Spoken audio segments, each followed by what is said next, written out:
तो स्वागत है हमारी बायोलॉजी का इस लेक्चर में। इस लेक्चर में हम 10th का बायोलॉजी फर्स्ट चैप्टर के बारे में बताने जा रहे हैं, जो कि 10th बोर्ड के लिए महत्वपूर्ण क्लास होगा। इससे पहले चैप्टर स्टार्ट करने से पहले मैं थोड़ा बेसिक बता देना चाहता हूँ। तो आइए समझते हैं थोड़ा बेसिक के बारे में।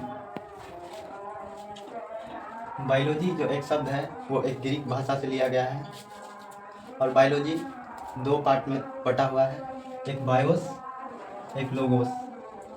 बायोस का मतलब होता है लाइफ और लोगोस का मतलब होता है स्टडी। लाइफ का मतलब जीवन, स्टडी का मतलब अध्ययन, अर्थात बायोलॉजी का मतलब जीवन का अध्ययन करना होता है। तो जीवन का अध्ययन करना ही बायोलॉजी कहलाता है।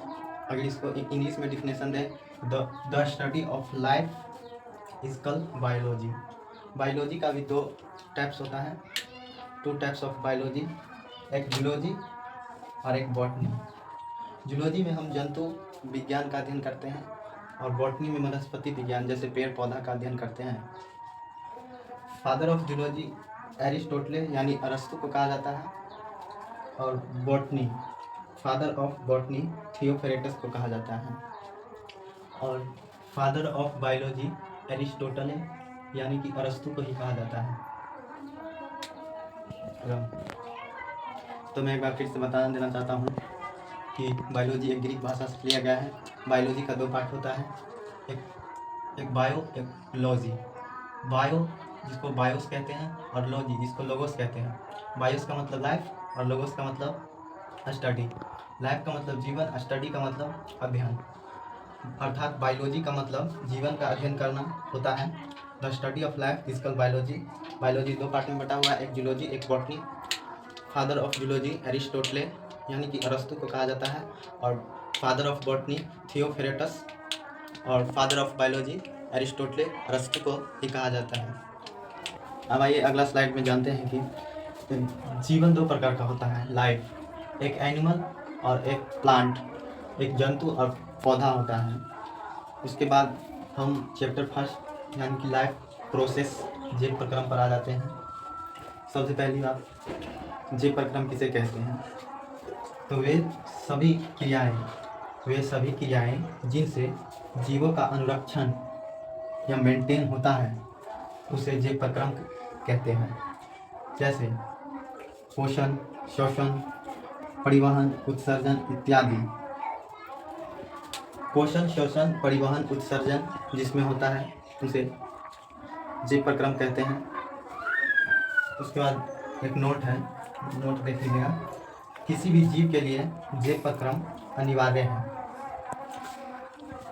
अब जीव दो प्रकार का होता है, एक सजीव एक निर्जीव होता है।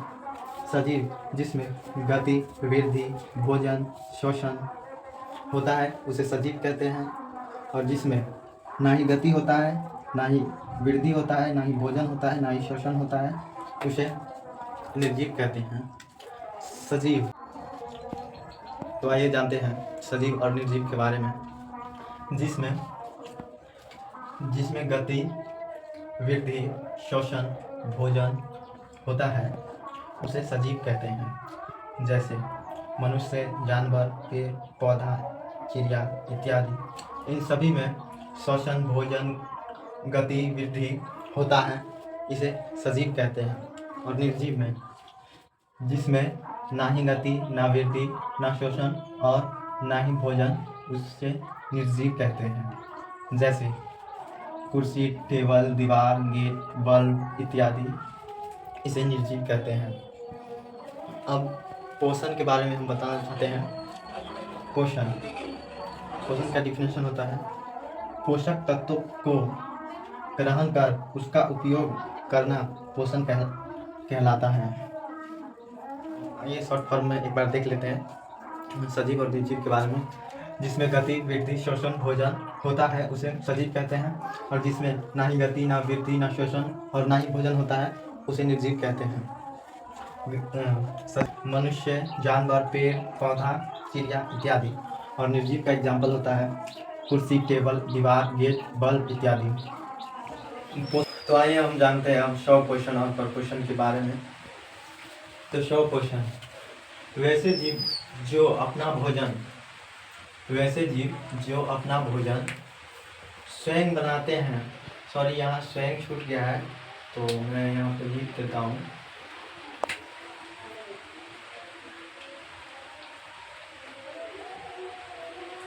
वैसे जीव जो अपना भोजन स्वयं बनाते हैं उसे स्वपोषण कहते हैं। जैसे पेड़ पौधा ये सब स्वपोषण है, जो अपना भोजन प्रकाश संश्लेषण के द्वारा अपना भोजन स्वयं बनाते हैं।